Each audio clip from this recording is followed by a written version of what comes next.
First was Moog and Buchla, and then there was this company in England that made them cheap.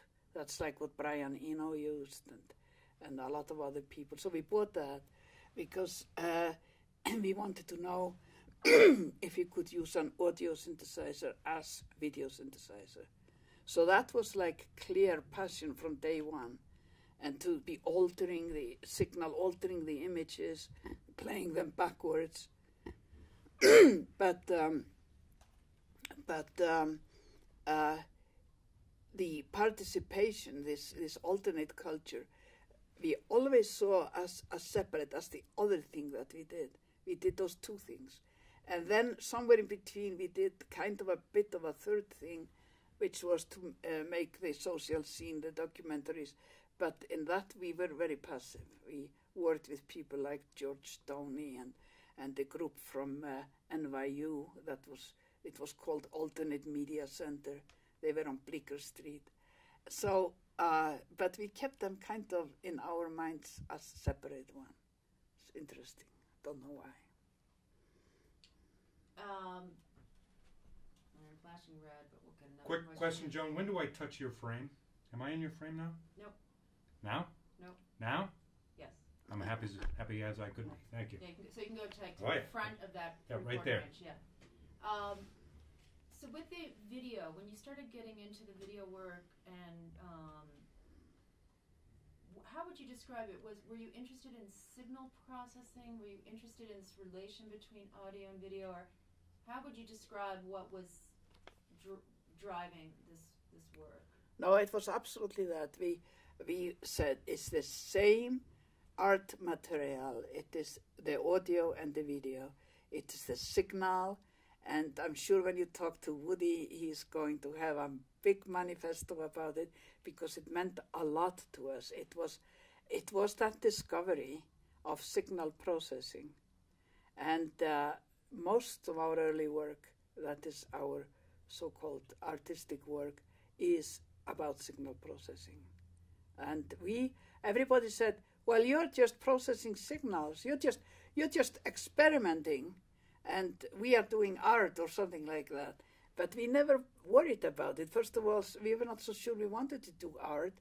And on the other hand, we thought it was art. And if we thought it was art, that was good enough. It didn't make any difference if other people thought it was art. So when you talk about what it was that was important about signal processing, when we were watching some of your DVDs today, I really liked you were talking about this, the hegemony of perception, the hegemony of who sees what. Yeah. So you were, in a sense, breaking the code of what we can see, or what was it about that was important to you with the signal processing?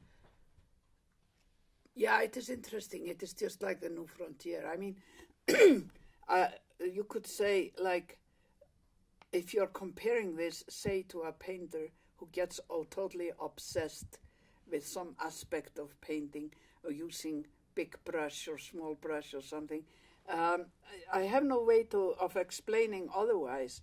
But this was the substance. It was the electronic material.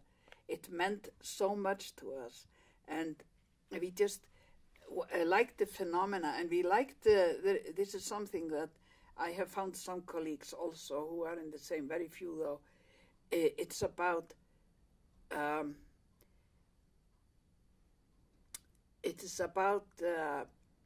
automatic performance, or about letting things play out. We called it system performance. You set something up, and you endlessly tune it and fine-tune it and fidget and then at a certain point you say, this is it. And then you let it run. Then you let the system perform.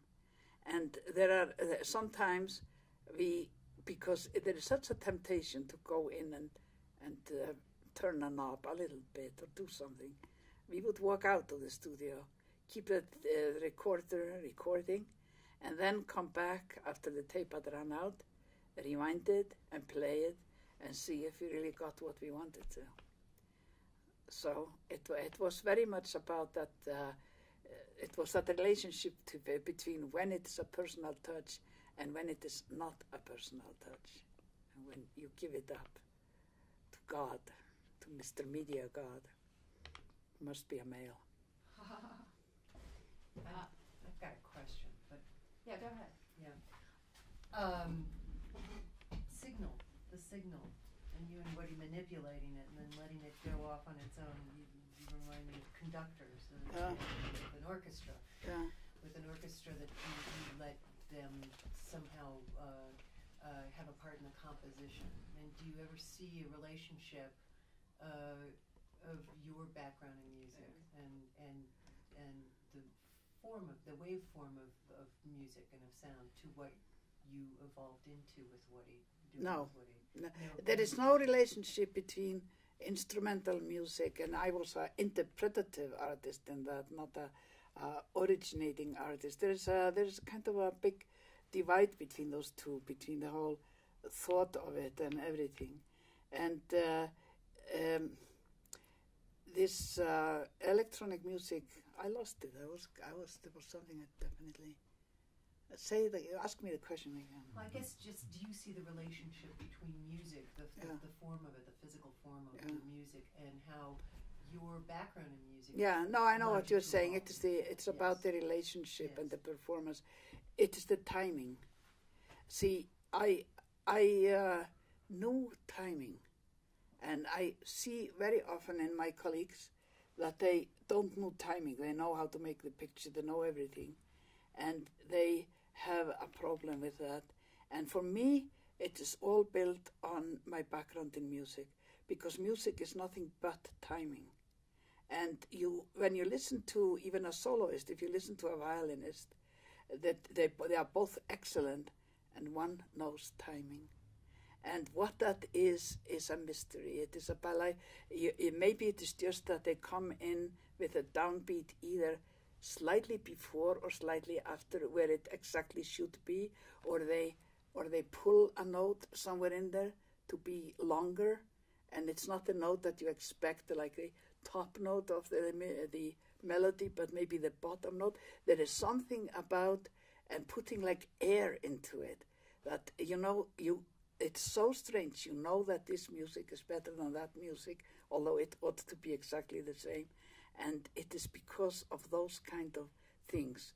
And I think that a lot of the time, but because of my background and because I gave so much thought to it when I was a musician, that it leaks in and helps me with making like a electronic composition.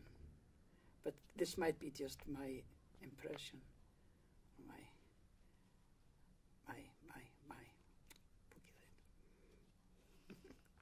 Does that make sense? It's interesting. Huh? It's interesting cool. because what I first heard you say was opposite what you wound up saying. But What? But I think that maybe each of us refined how we thought about what that question was, because I'm not really sure exactly what I was asking, except that the form of music and the form of the waveform of. Yeah. I know you were talking about the waveform, which I have nothing to say about.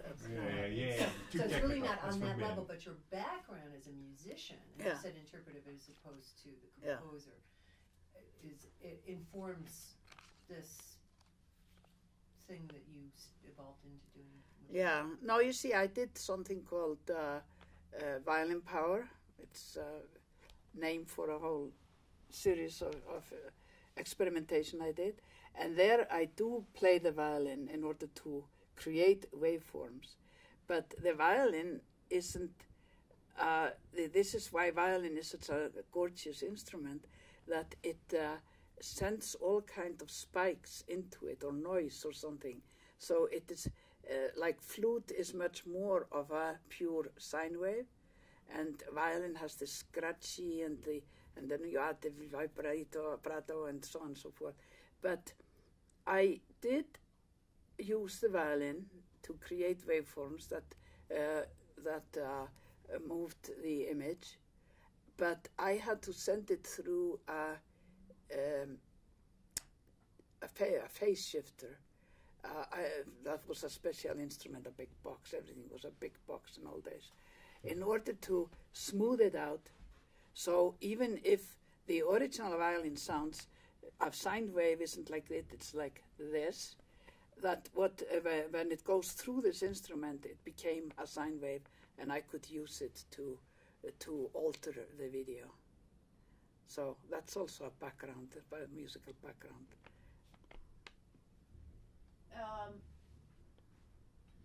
When you talk about like this discovery that you could work with the material of a signal, and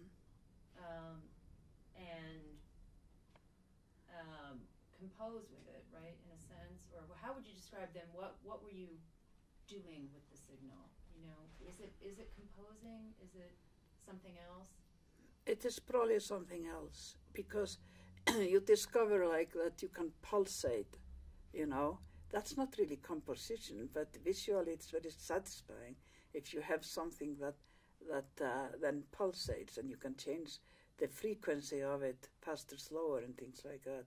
And we haven't talked about feedback, which is kind of like the origin of everything about signal processing. It is so beautiful when you point the camera at the origins, at itself, and makes it set up this interplay. And you can watch it kind of endlessly, because it is the primordial fire, or it is something that touches us somewhere very deep in the reptile brain, you know. But that's a whole another discussion. So this mesmerizing quality of it, something that... Yeah. And that relates to what you were saying earlier. Yeah. This idea of creating work that sort of takes people out of their minds. It's very interesting, because I have good colleagues who accuse me of that. They say, you just want to mesmerize people like it would be bad. And I have to think about it and say, yeah, that's exactly what I want to do, you know.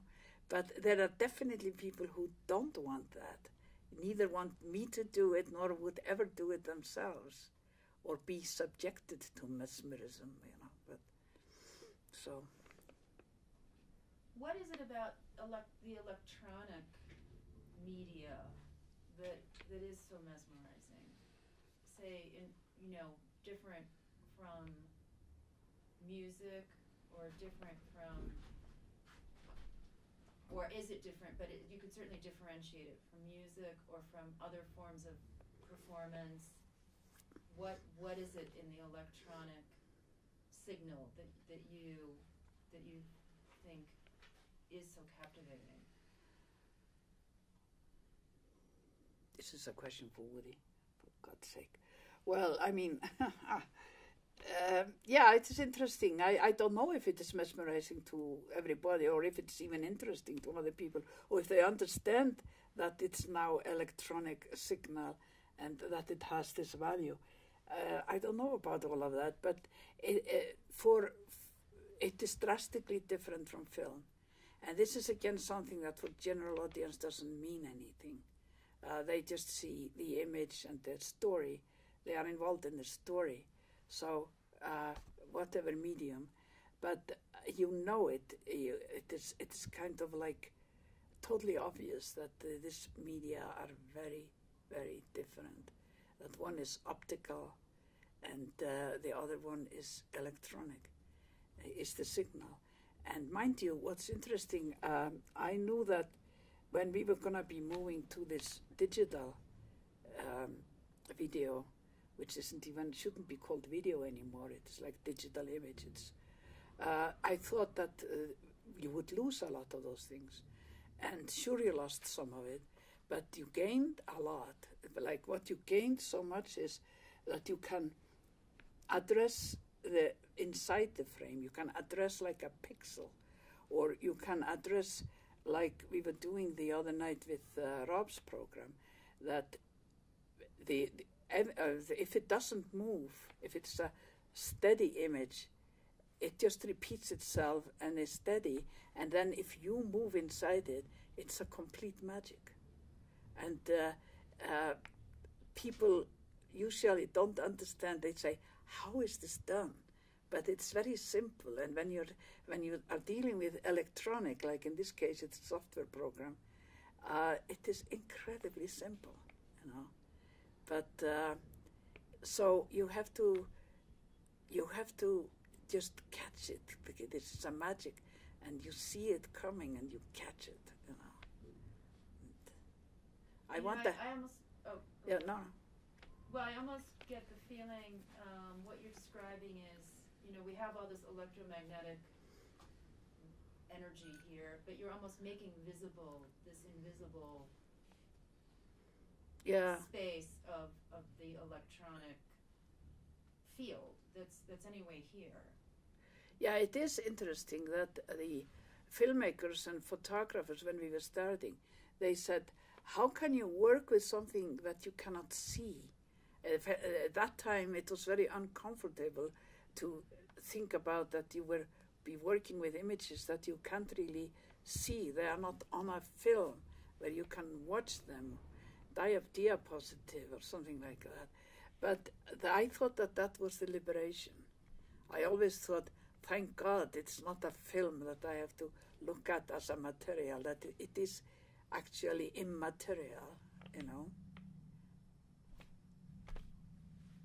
So that allowed a different relationship to material. That maybe music has some of that, or but most art is about material that you see and touch and yeah. Until now, you could say, beside music, that all art is about material. Was about material, and mind you, electronic image is also about material, but more invisible material.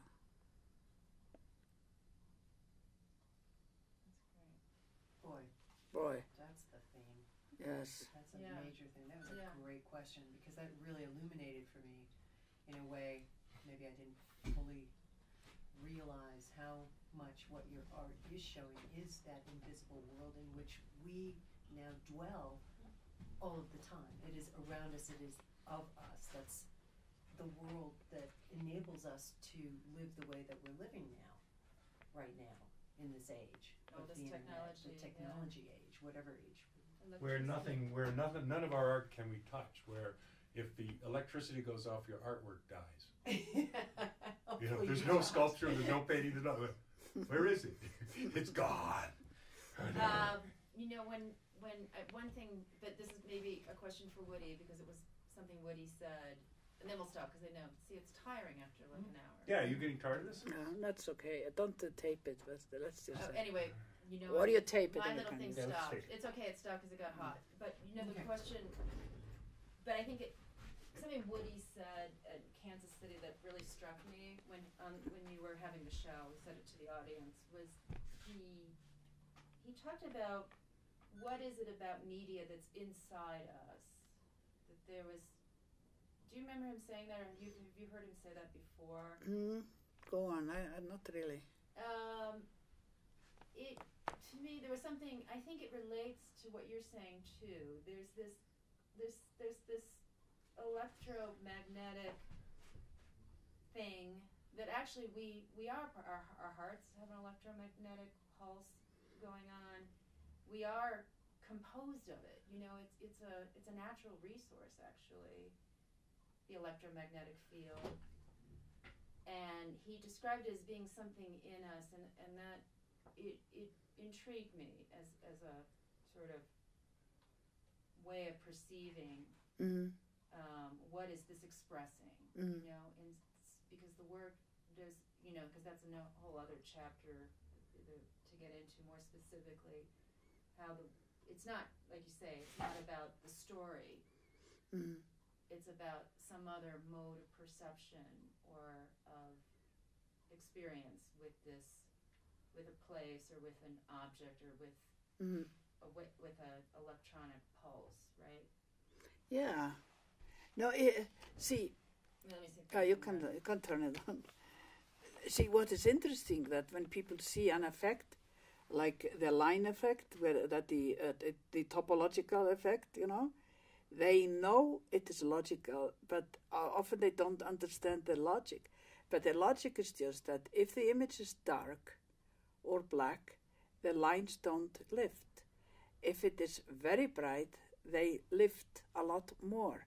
And the gray scale, or whatever is in between, lifts more or less and makes it into a topological image. But what's so interesting is this is a phenomenon of electronic image, to be able to interpret a picture according to the brightness, which is, of course, that the 1 volt is peak white and 0 volt is peak black, and grades of the voltage is in between. You take this this property and use it in order to make a topological picture. So the picture is magical, but what's so nice about when people say, how is this done? They know that there is a logic to it.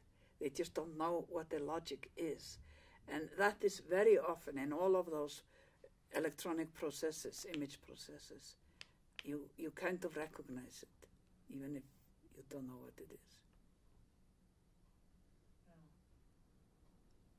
But you know what Rob is doing, I find very fascinating. He goes out from Euclidean mathematics. When you had like this moving things, the sphere or the thing that comes out like an hourglass and things, and puts an image on it, he's going through what we learned in mathematics about cylinder and square and sphere and those kind of things, because that's his background, But then it's also same thing happens. You see that it has this kind of an insane logic, although you don't know what it exactly is, Yeah, that's interesting. That's what I like about the feedback, is it is the insane logic of the machine allowed to go crazy in its own way. It's composing itself, and it's as complex as our brains. Instead of us holding all the knobs, we let the knobs go, and it goes, it says what it wants. Yeah, that's where we all learn to not to tweak the knobs anymore. Should we stop for now? Yes. Yeah, this has been fun, great. but it's been fun.